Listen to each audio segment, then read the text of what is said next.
In this video, we're going to take a look at how to design an ad flyer like this. And this is coming up.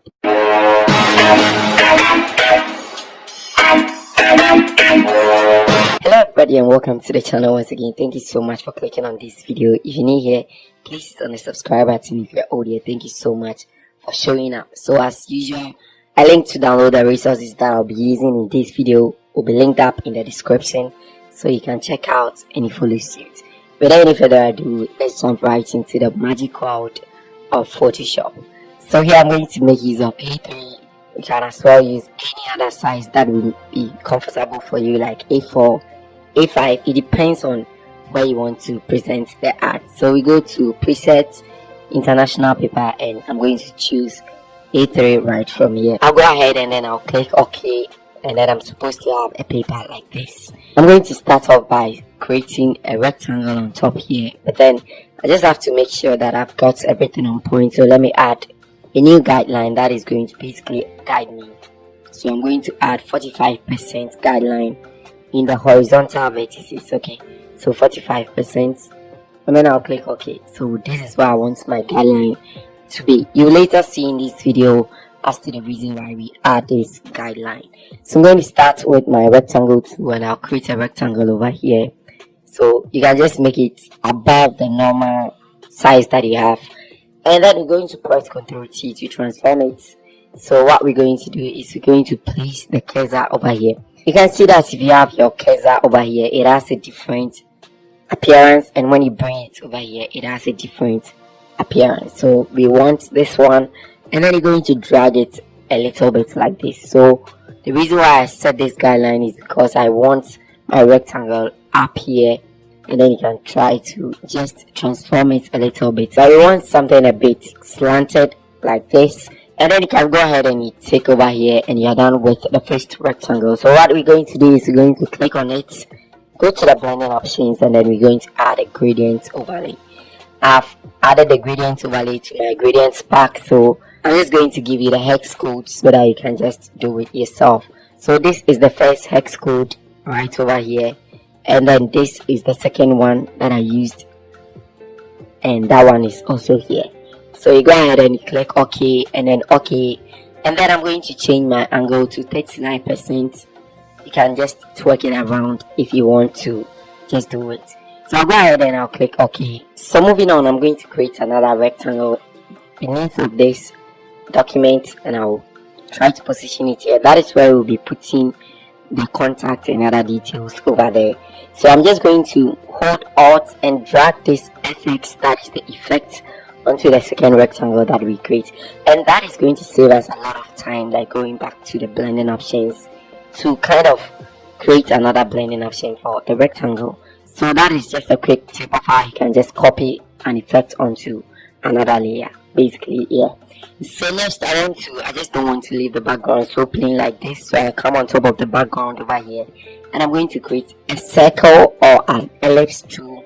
I pick my ellipse tool and I'm going to create something like that over there. So I'll just drag it over here like this, and I'll press Ctrl T to transform it. So I'll right click and select the warp over here.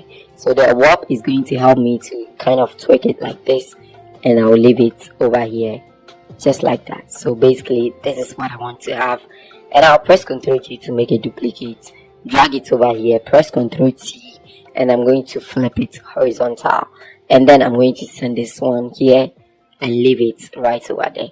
So these are going to serve as our background, so I'll just go ahead and group them by pressing Ctrl G, and then I'll group this called background. Next off, I'm going to add on top of this some couple of text. So I'll go for my text tool, and the first font that I'll be using is called Poppins. I'll leave a link to download it in the description. So Poppins over here, I'll change the color to white, and I'll click OK. So I'm going to increase the size to make it a little bit bigger, and I'm going to add the name to it. And it's going to be, so basically it is Top Gentleman. So I'm going to press Ctrl A, and then I'm going to change this one to semi-bold italic, and I'll make sure that I press Ctrl T again to transform it to be a little bit bigger because it is going to serve as the main heading, and I'll press Ctrl A and center it over here. So I'll press Ctrl D to deselect it, and I'll bring this one down a little bit like that. Let me zoom in so that I can just get a glimpse of what I am doing. So next off, I'm going to duplicate this one by pressing Ctrl J, and I'm going to drag it down over here. I'm going to increase the size a little bit and change the perspective to like something bold without that italics, and I'm going to change that one to shoes. So I'm going to type shoes, but then the shoes, I want to make the SH, and instead of the O, I'm going to replace it with that shoe itself, and then I'm going to type the ES over there. So basically the O here is going to be replaced with a shoe pretty soon. So I'm going to increase the size to about 160 or something, somewhere around that area, just to make it a little bit bold and like this. And I'll press Ctrl A to make sure that this is centered as well. So I can still increase it up a little bit, it just depends on you. Or you can better still select this all, and I'll go to the toggle character here and close this one up a little bit to about -40, so it can become a little bit close. Okay, next off, I right click and go to the blending options, and I'm going to add a drop shadow to it. So I'll drop a shadow around this one, and I'll click OK. You can just copy the same shadow like we did first, hold Alt and then drag the effect onto the top, gentlemen, so that you have the shadows around that also.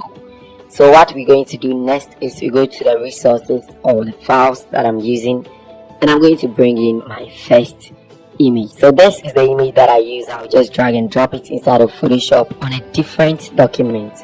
And what I'm going to do is I'm going to double click over here, click OK, and then I'll go to my quick or magic wand selection tool, make a selection around this image, and then I'm going to delete it. So when you press on delete, it is going to delete that one for you.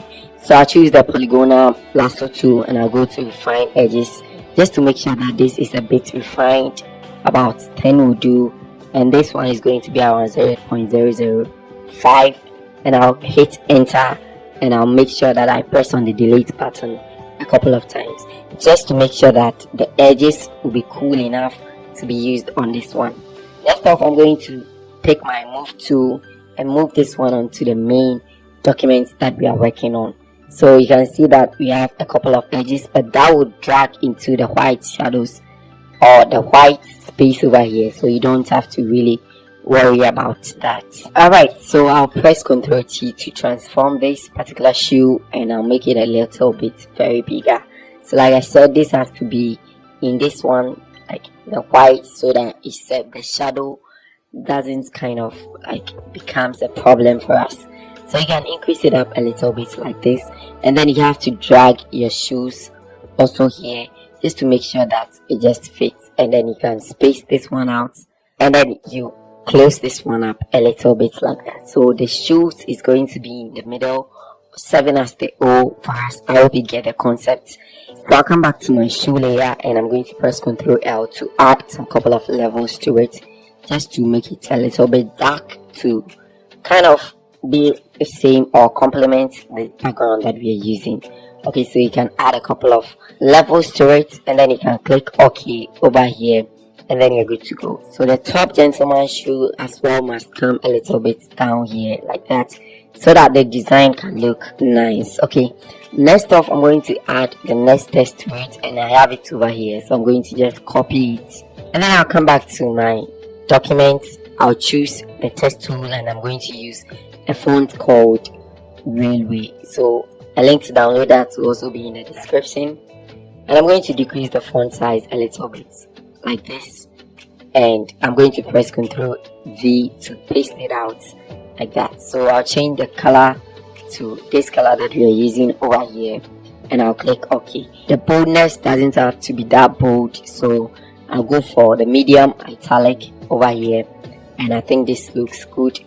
So I'll try to transform it a little bit more like this, and I'll press Ctrl A, and I'll make sure that it is centered over here. I think we can just make this one a semi-bold italic, and this looks good. And we can try to transform it a little bit smaller and push it up small again. So next of what I'm going to do is I'm going to right click over here and select my rounded rectangle. I'll make sure that I have my radius to 150 from here, and then I'm going to create a rounded rectangle, and then I'll leave it over here, and I'll make sure that I press Ctrl A to make sure that it is centered as well.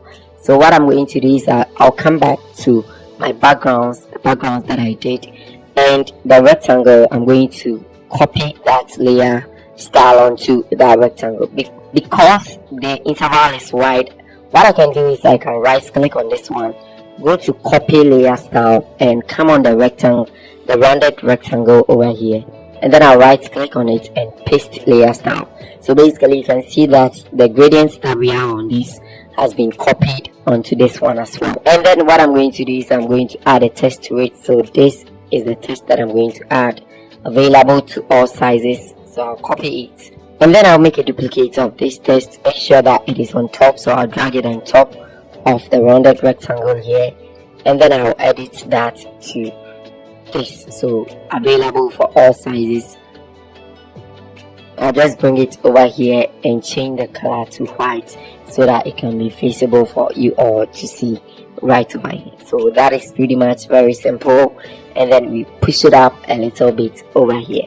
Next off, I'm going to add the shoes that we have. That is about 4 or 5 of these shoes. I'm going to add it over here. So what I'm going to do is I'm going to use my rounded rectangle over here again.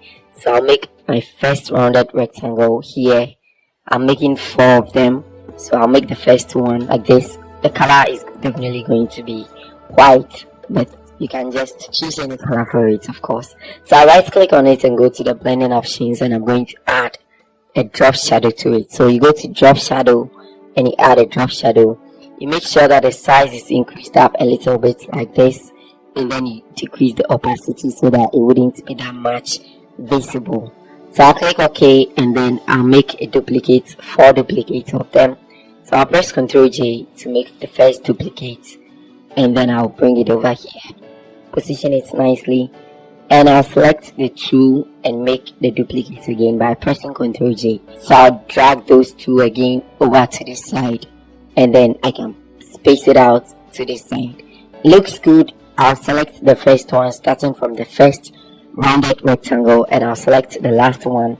I'll press Ctrl G to group them, and I'll press Ctrl T to transform them, just so to make sure that it is within the document that we are working on. So you transform it like this, and you can press Ctrl A, center it to make sure that it is within the document that we are working on. If it is, you just have to press Ctrl D to deselect, and then you are good to go. You can place it over here. So inside of these rounded rectangles, you're going to place the shoes available here on them. So what we do is we open the group over here. You choose the first one, that is this one. On top of that one, we're going to add the shoe. So I'll go inside of my resources and I'll bring the first shoe over here. I'll drag and drop it inside of Photoshop like that, and I'll right click, rasterize it, right click again, and then I'll create a clipping mask. So it is basically going to fit into that particular rounded rectangle only, and we press Ctrl T to make sure that it is transformed so that it can be very visible for us to see like this, and you can open it up a little bit like that.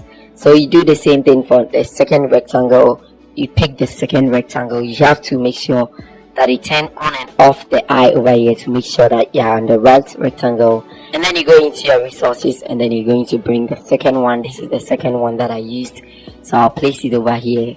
Make sure that it is clip masked into the rounded rectangle. Press Ctrl T, and then you're going to transform it over here like that. So you have it here, and then you can just transform it to make sure that it looks good over there. You do the same thing for the third and the fourth one.